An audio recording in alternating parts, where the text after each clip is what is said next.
আসসালামু আলাইকুম আরহামতুল্লাহি আবরাকাতুহ। সম্মানিত দর্শক, আমি আব্দুল কাদের একে মুমিন টিভির পক্ষ থেকে আপনাদেরকে জানাই আন্তরিক শুভেচ্ছা। প্রিয় বন্ধুরা, আজ আমরা শবে বরাত সম্পর্কে জানার চেষ্টা করব ইনশাআল্লাহু তাআলা। তাহলে কালক্ষেপণ না করে চলুন শুরু করি। শবে বরাত এটি একটি আরবি এবং ফার্সি ভাষার সমন্বয়ে গঠিত শব্দ। যদিও কোরআন ও হাদিসের মধ্যে শবে বরাত নামে কোনো শব্দ নেই।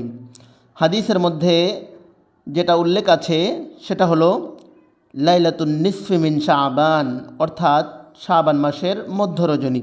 অত্যন্ত গুরুত্বপূর্ণ এবং ফজিলতপূর্ণ রজনী এটি। এ রজনীতে আমরা অবশ্যই কিছু আমল করব। হাদিসের মধ্যে কি আছে সে বিষয়টাও আপনাদের সামনে তুলে ধরার চেষ্টা করব ইনশাআল্লাহ। তবে তার পূর্বে আপনাদের সামনে একটি বিষয় তুলে ধরতে চাই, তা হলো এই শবে বরাত বা লাইলাতুন নিসফি মিন শাবানকে কেন্দ্র করে আমাদের সমাজে কিছু কুসংস্কার প্রচলিত রয়েছে। তো যে কাজগুলো মুসলিম উম্মাহকে অবশ্যই বর্জন করতে হবে এই শবে বরাতকে কেন্দ্র করে, সে বিষয়গুলো সংক্ষেপে আপনাদের সামনে তুলে ধরছি। 1 নম্বর হলো, শবে বরাতকে কেন্দ্র করে আমাদের সমাজে অনেককে বলতে শোনা যায় যে শবে বরাতে আল্লাহ তাআলা কোরআন নাজিল করেছেন এবং এরাতে আল্লাহ পাক মানুষের ভাগ্য নির্ধারণ করেন। আসলে এটা ভিত্তিহীন এবং ভুল কথা। কুরআনুল কারীমের সূরা দুখানের 3 নম্বর আয়াতে আল্লাহ তাআলা বলেছেন, ইন্না আনজালনাহু ফি লাইলাতিন মুবারাকাতিন ইন্না কুন্না মুনজিরিন। অর্থাৎ আল্লাহ তাআলা কুরআনুল কারীম নাজিল করেছেন একটি মুবারক রাতে।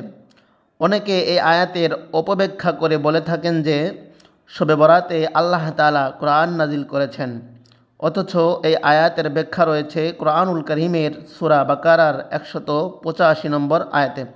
এই আয়াতে আল্লাহ পাক বলেন, শাহরু রমাদানাল্লাযী উনজিলা ফীহিল কুরআন।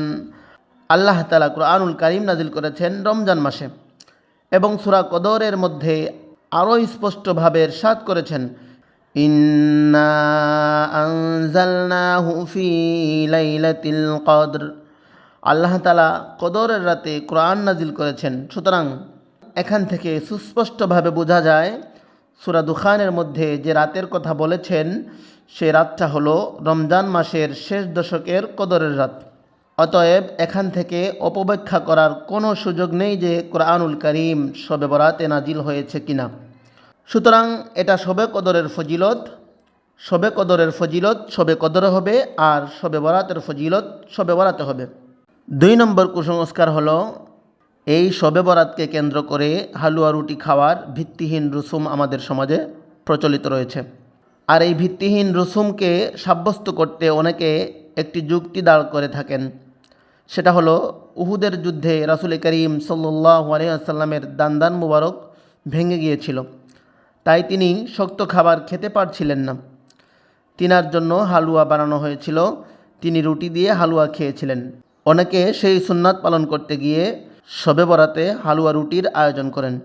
যদিও উহুদের যুদ্ধ হয়েছিল রমজানের পরে, শাওয়াল মাসে উহুদের যুদ্ধ হয়েছিল, অথচ আমরা রমজান মাসের আরও 15 দিন আগেই এটা উদযাপন করে থাকি। খুবই দুঃখজনক বিষয়, এটা একটি ভিত্তিহীন রসুম। এই রসুম থেকে আমাদেরকে বিরত থাকতে হবে। 3 নম্বর আরও একটা কুসংস্কার প্রচলিত রয়েছে, সেটা হলো শবে বরাতকে কেন্দ্র করে রাতের বেলা মসজিদে আলোকসজ্জা করে, অনেকে মাজারগুলোকে আলোকসজ্জা করে, বিভিন্ন প্রতিষ্ঠানে এবং রাস্তার উপর দিয়ে আলোকসজ্জা করে। আমরা অনেকে ধুমধাম করে খাবারের আয়োজন করি, মিলাদ মাহফিল করি, আলোচনা সভা করি। এগুলো কিভাবে আসলো? শবে বরাতকে কেন্দ্র করে এরকমটা করতে হবে কোরআন হাদিসের কোথাও পাওয়া যায় না, এবং সাহাবা একরামের গ্রহণযোগ্য কোনো আমলের এরকম কোনো দৃষ্টান্ত পাওয়া যায় না। তাহলে আমরা কেন এগুলো করব? আল্লাহ তাআলা আমাদেরকে সহি বুঝদান করুন। প্রিয় বন্ধুরা, এবার আমরা জানার চেষ্টা করব শবে বরাতকে কেন্দ্র করে কোরআন হাদিসের মধ্যে কি আছে, আমাদের করণীয় কী। এই বিষয়ে আমি প্রথমেই বলছি, কোরআনুল কারীমের মধ্যে শবে বরাত সম্পর্কে কোনো আয়াত নেই, তবে হাদিসের মধ্যে বর্ণিত আছে, লাইলাতুন নিসফি মিন শাবানা ফায়াগফিরু লিজামিই খালকিহি ইল্লা লিমুশরিকিন আও মুশাহিনিন। আল্লাহ রাব্বুল আলামিন এ রাতে তার বান্দাদেরকে সাধারণ ক্ষমা ঘোষণা করেন, তবে দুই শ্রেণীর লোক ব্যতীত। এক নম্বর হলো মুশরিক, অর্থাৎ যাদের কাজে কর্মে শিরিক আছে, মনে বা আকিদায় শিরিক আছে, এ সমস্ত ব্যক্তিদেরকে আল্লাহ ক্ষমা করেন না।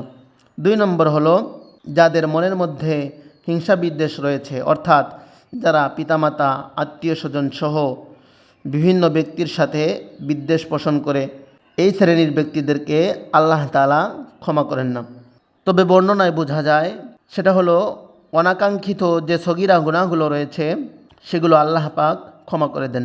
আর যে সমস্ত গুনাহ আল্লাহর কাছে তওবা না করলে মাফ হয় না, ওরকম বড় গুনার জন্য আল্লাহর কাছে অবশ্যই তওবা করতে হবে।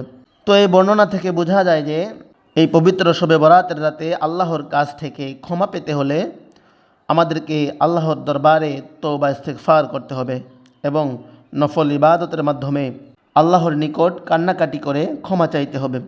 তাহলেই আশা করা যায় আল্লাহ পাক রব্বুল আলামিন আমাদেরকে ক্ষমা করবেন। আল্লাহ তাআলা আমাদেরকে সহি বুঝদান করুন। আমিন।